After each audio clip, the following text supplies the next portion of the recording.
नमस्कार, मैं हूं नेहा तिवारी सिंह। आप देख रहे हैं हमारा खास कार्यक्रम मिशन दिल्ली। मिशन दिल्ली में आज जो हमारे सहयोगी सचिन वर्मा तुगलकाबाद विधानसभा से आपको सीधे रूबरू कराएंगे वहां की जनता से, वहां के स्थानीय नेताओं से और वहां की समस्याओं से। लेकिन उस सबसे पहले आइए नजर डालते हैं इस रिपोर्ट पर।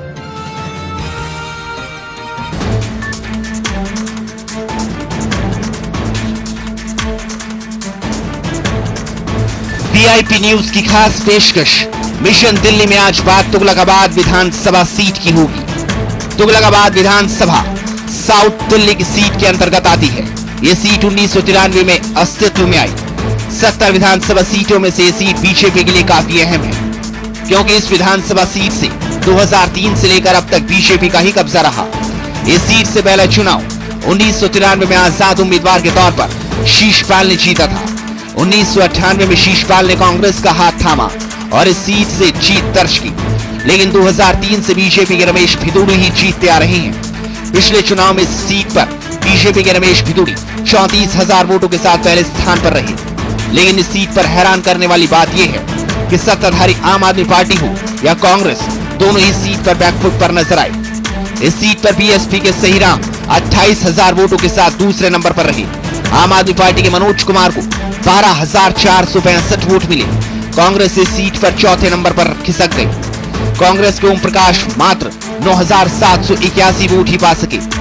लेकिन 2013 के चुनाव दिल्ली में कांग्रेस के लिए निराश करने वाले थे। इन चुनाव में इस सीट पर बीजेपी पिछली बार की तरह ही जीती।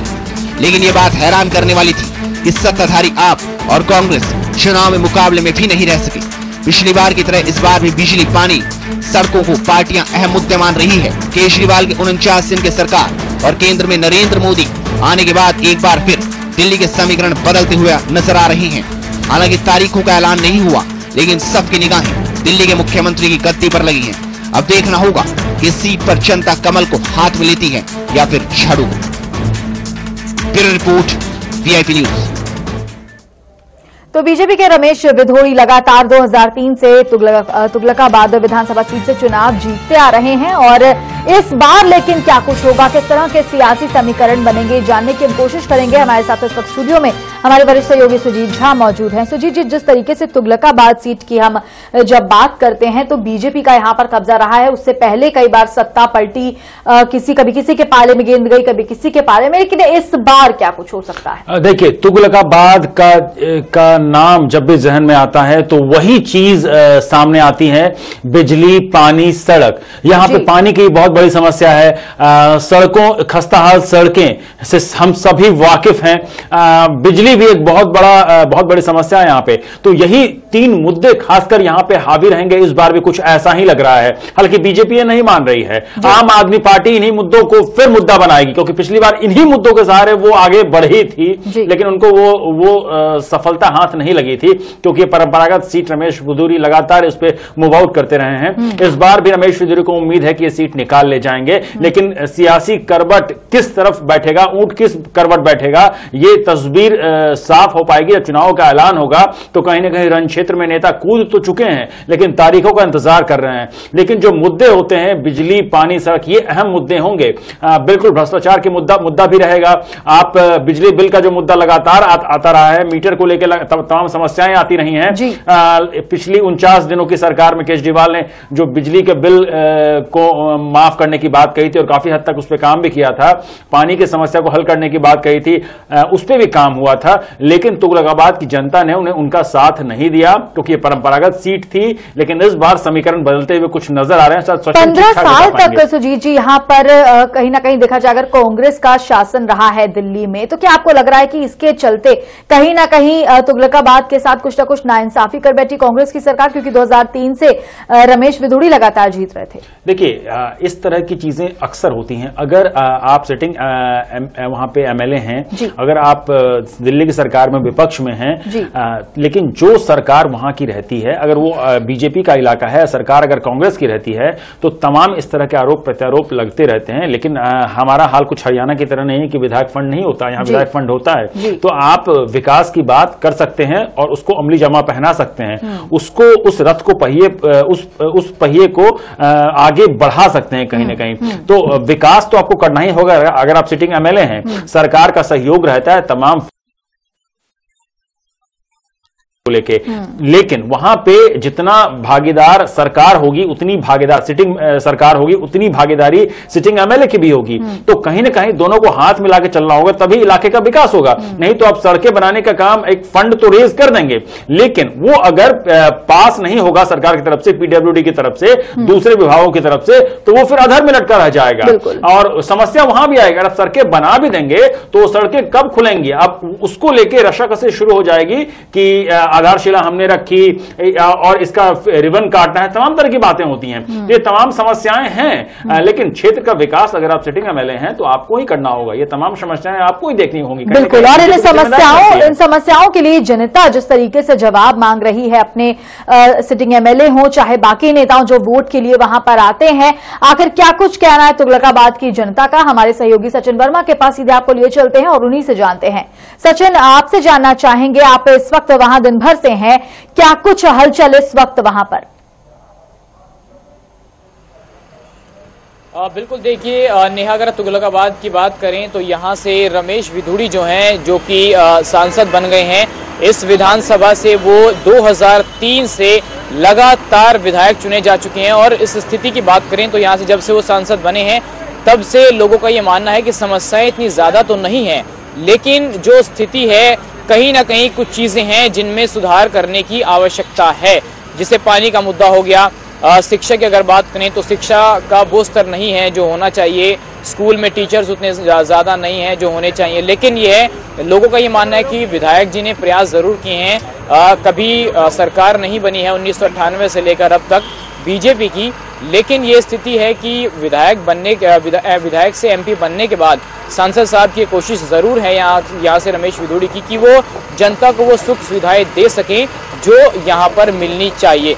लोग हमारे साथ लगातार जुड़ गए हैं, लोगों से जानने की कोशिश करेंगे क्योंकि विक्रम विधुड़ी जी भी यहाँ पर मौजूद हैं, जो कि दावेदार भी यहाँ से बीजेपी के टिकट के। लेकिन पहले जनता से जानते हैं दिक्कत क्या है इस क्षेत्र की, सबसे पहले ये बताइए। इस क्षेत्र में तो कोई भी दिक्कत नहीं है फिलहाल तो। पानी की व्यवस्था हो, शिक्षा की हो, स्वास्थ्य की, क्या सब चीज़ें सही हैं? नहीं, किसी भी सहायता से लोग हर सहायता से यहाँ पे मतलब लैस है, कोई कमी नहीं है यहाँ पे। कोई कमी नहीं? आपको लगता है कि वाकई में क्षेत्र में कोई कमी नहीं है? जी नहीं है, कोई कमी नहीं है इस क्षेत्र में। आप बताइए, कोई दिक्कत? जी नहीं, वैसे कोई कमी नहीं है। डर तो नहीं किसी चीज़ का? नहीं, ऐसा कोई नहीं है। आप बताइए, कोई दिक्कत है इस क्षेत्र की? कोई दिक्कत नहीं है जी हमें ऐसी, लेकिन हमें हमारा दुर्भाग्य रहा कि हमने 93 से लेकर 2003 तक जो हमारे इस गांव का, जो कि प्राचीन गांव है, 700 साल पुराना गांव है तुगलकाबाद गांव, हमने वो महत्वपूर्ण समय गंवा दिया। शायद अगर रमेश विधुड़ी जी 93 में इलेक्शन जीत के यहाँ से विधायक बन जाते तो आज इस गाँव की रूपरेखा ही कुछ और होती। इस बात का हमें बड़ा दुख है इस चीज़ का। 2003 से 2013 तक तो हैं, वो अभी रहे हैं, अब सांसद बन गए, क्या उस हिसाब से तरक्की हुई इस गांव की? सर, जितनी 10 साल में 12 साल में यहाँ तरक्की हुई है शायद ही किसी विधानसभा में हुई होगी आज से पहले। और लोग 93 से लेकर 2003 तक लोगों ने यहाँ नारक के जीवन जिया था, जिसको लोग जीने के लिए मजबूर थे। पानी की घोर समस्या थी, टैंकरों में लेडीज बैठ के आती थी, आज इससे निजात मिला है हमें। कुछ और लोगों से जान लेते हैं, क्या दिक्कत है भाई साहब इस क्षेत्र की? कोई दिक्कत है? कोई समस्या नहीं है। कोई दिक्कत है? कोई दिक्कत नहीं है। विक्रम विधुड़ी जी भी हमारे साथ मौजूद हैं। विक्रम जी, टिकट मिल रहा है कि नहीं बीजेपी से, ये बताइए। टिकट का फैसला पार्टी कर रही, कार्यकर्ता थोड़ी पार्लियामेंट की वोट करता, हमारे पार्टी के शीर्ष नेतृत्व करेगा वो पार्टी का। आप दावेदार हैं इस क्षेत्र से?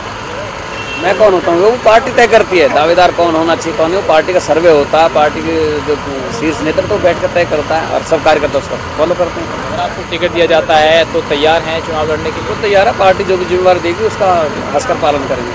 आप बताइए भाई साहब, इस क्षेत्र की अगर बात करें, रमेश विधुड़ी जी 2013 तक अभी तक विधायक और फिर सांसद चुने गए हैं 2014 में, उस हिसाब से तरक्की हुई इस गाँव की तरक्की हुई है। मैं खाली यहाँ बहुत अच्छा काम किया सांसद महोदय जी ने। मैं तेखड़वाड़ से बिलोंग करता हूँ, इसी विधानसभा में आता है तेखड़वाड़, वहाँ से बिलोंग करता हूँ मैं। वहाँ पे जो उनके काम के सांसद महोदय के उन्होंने बखूबी निभाए हैं। वहाँ पे खाली जो साफ़ सफाई की व्यवस्था है वो बिल्कुल नार की जीवन है। वहाँ पे जो म्यूनसिपल काउंसलर है और मेरे ख्याल से वो आम आदमी पार्टी से जो कैंडिडेट है सहीराम पहलवान, वो बिल्कुल क्षेत्र की तरफ ध्यान नहीं दे रहा। नाली और अपना नाले सब भरे हुए थे, वो सफाई व्यवस्था कोई नहीं। सहीराम पहलवान जी की आपने बात की, क्या वो पहले दूसरी पार्टी से थे या दूसरी पार्टी से चुनाव लड़ रहे हैं? सर, वो रोज़ पार्टी बदलते हैं, कभी झाड़ू के लिए वोट मांगते हैं, कभी हाथी पे बैठ के आ जाते हैं, लेकिन लोग उनको समझ चुकी है। अब की बार वो काउंसलर में टेखन से भी नहीं जीतेंगे जी। ये स्थिति है तुगलकाबाद विधानसभा की। हमने तमाम नेताओं को बुलाया था, लेकिन विक्रम जी यहाँ पर पहुंचे हैं। श्रीराम जी ने हमें दूसरा समय दिया है। कुछ स्थितियां हैं, कुछ राजनीतिक मजबूरियां हैं जो यहाँ पर वो नहीं पहुंच चुके हैं, क्योंकि हर नेता का, हर विधायक का एक एरिया तय होता है और शायद ये वजह रहती है कि दूसरे इलाके में जाना नहीं चाहता है। तो यहाँ पर ये साफ नजर आ रहा है सुजीत जी की जिस तरीके से वहां पर विधूड़ी जी थे खड़े हुए, उन्होंने कहा कि नहीं पार्टी ये फैसला करेगी कि आखिर किसको टिकट देना है, लेकिन जिस तरह से वो और उनके सिपा सालार वहां पर खड़े हुए हैं, साफ तौर पर यह नजर आ रहा है कि जो कह रहे हैं कि समस्या यहां पर नहीं है, कैंपेनिंग एक तरीके से कार्यक्रम के जरिए शुरू करने की कोशिश है। देखिए ना, कहीं ना कहीं एक चीज होती है, जब नेता खुद एक्टिव नहीं होंगे, कहने का मतलब ये कि अगर आप उस क्षेत्र का प्रतिनिधित्व करना चाहते हैं या आपको टिकट मिलने वाला है, आप संभावित उम्मीदवार हैं, तो कहीं ना कहीं आपको जनता के बीच जाना होगा, उनके बीच आपको प्रचार करना होगा, उनसे रूबरू होना होगा, उनकी समस्याओं को सुनना होगा। लेकिन आज जब आप जनता के बीच है ही नहीं, जनता को सुनने के लिए, जनता जो अपनी बात रखेगी उसको सुनने के लिए, तब कहीं ना कहीं ये बताता है कि आप जनता को लेकर कितनी संजीदा हैं। और आखिरकार वो सियासी मजबूरियां क्या है सुजीत जी, इसके ऊपर भी हम चर्चा करेंगे, लेकिन एक छोटे से ब्रेक के लिए हमें यहां पर रुकना पड़ेगा। एक ब्रेक के लिए रुक रहे हैं, आप देखते रहिए हमारी खास पेशकश मिशन दिल्ली।